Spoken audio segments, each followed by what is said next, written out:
katanya, "Din, banyak tetangga-tetangga itu yang ngomong buat makan aja susah, ngapain anaknya kuliah-kuliah." Nah sekarang saya sudah membuktikan bahwa Mimi, anaknya sekarang saya sudah bukan hanya S1 tapi S2. Bahkan sekarang saya sudah jadi dosen gitu kan.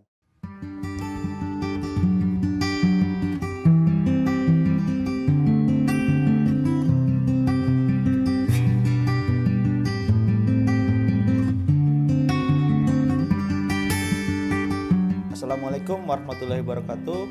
Perkenalkan, nama saya Muhyiddin Damia. Saya berasal dari Cirebon. Saya kelahiran tahun 1992. Saat ini saya tinggal di Bogor dan saya berprofesi sebagai seorang pengusaha di bidang travel umroh. Saya ada 3 perusahaan. Pertama, saya sebagai Direktur Utama PT DMS Indonesia Perkasa, yaitu perusahaan yang bergerak di bidang travel, umroh, dan juga terkait trading ke seragam. Yang kedua, saya juga seorang Direktur Utama di PT Peta Data Visual, yaitu perusahaan konsultan di bidang IT, yang dimana salah satu produknya adalah terkait dashboard reporting. Yang ketiga, saya juga seorang direktur keuangan di PT Mujanis Mitra Perkasa, yaitu sebuah perusahaan konstruksi subkon terkait bendungan. Saya sebagai direktur keuangan di sana. Nah, selain sebagai pengusaha, saya juga berprofesi sebagai dosen. Saya dosen di Universitas Unggul Jakarta sejak tahun 2017. Baik, di sini saya akan sedikit sharing terkait sebuah motivasi pendidikan ya. Karena kenapa saya ingin sharing seperti ini? Karena bagi saya pendidikan itu salah satu ya, bukan semuanya, salah satu cara untuk memutus kemiskinan. Ya, jadi banyak cara untuk memutus kemiskinan, salah satunya pendidikan. Jadi itulah pentingnya pendidikan. Nah, di mana saya terlahir dari seorang yang keluarga yang biasa-biasa saja, tapi saya berkeinginan untuk hidup saya menjadi luar biasa. Dalam arti dari sisi keuangan tidak kesulitan gitu kan. Jadi saya ketika saya membaca, saya menemukan sebuah kalimat bahwa salah satu pemutus rantai kemiskinan adalah pendidikan. Sehingga mulai saat itu saya mencoba untuk berjuang untuk berpendidikan setinggi mungkin. Waktu itu saya dimulai dari pendidikan SMK, di mana saya sejak SMK untuk bisa sekolah SMK saya sambil bekerja, yaitu menjaga sebuah toko milik paman, yaitu untuk saya bisa bersekolah. Itu saya lakukan.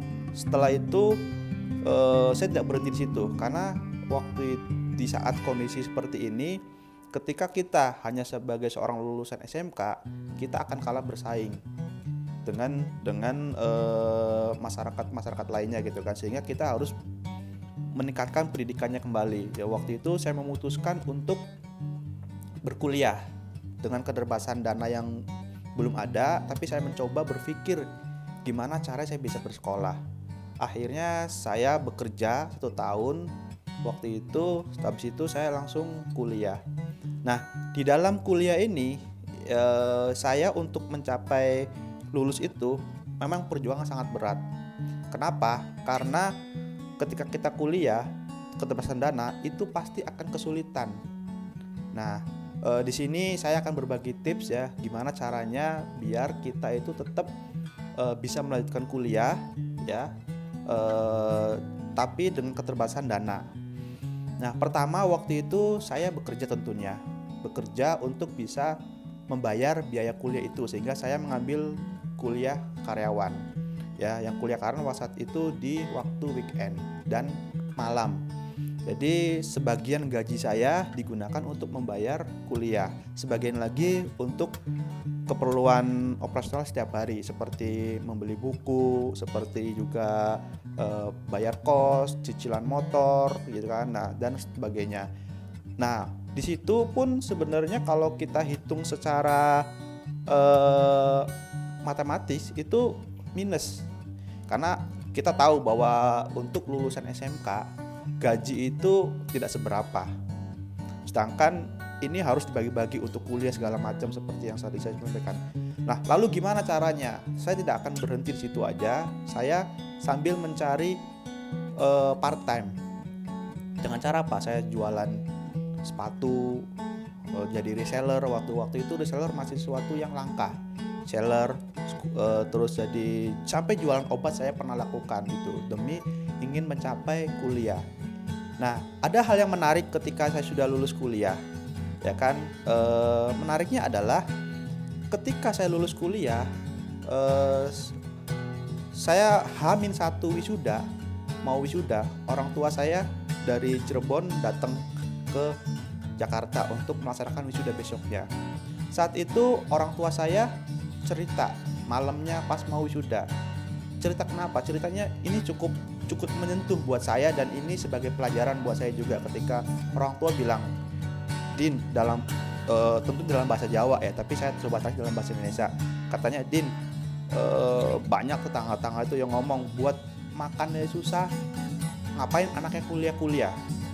Di situ saya merenung, saya pikirkan bahwa dalam hati saya itu selama ini kuliah itu tidak meminta ke orang tua, tapi saya hasil dari berjuang untuk bisa bekerja sambil mencari part-time itu. Tapi ada omongan seperti itu gitu. Nah, di situ saya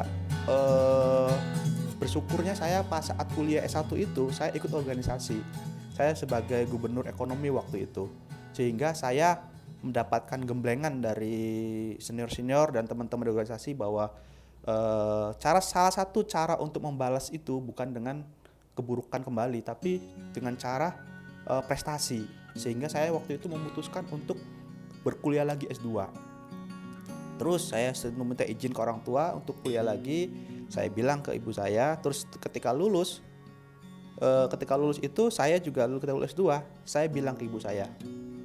Setelah 2 tahunan itu saya bilang ke ibu saya, Mi, saya bilang, karena saya manggil ibu saya itu Mimi ya, kalau di Cirebon itu Mimi itu ibu. Saya bilang, Mi, saya bilang, masih inget gak waktu itu ada yang bilang bahwa buat makan susah, kuliah enak ya. Nah, sekarang saya sudah membuktikan bahwa Mimi, anaknya sekarang saya sudah bukan hanya S1 tapi S2. Bahkan sekarang saya sudah jadi dosen gitu kan.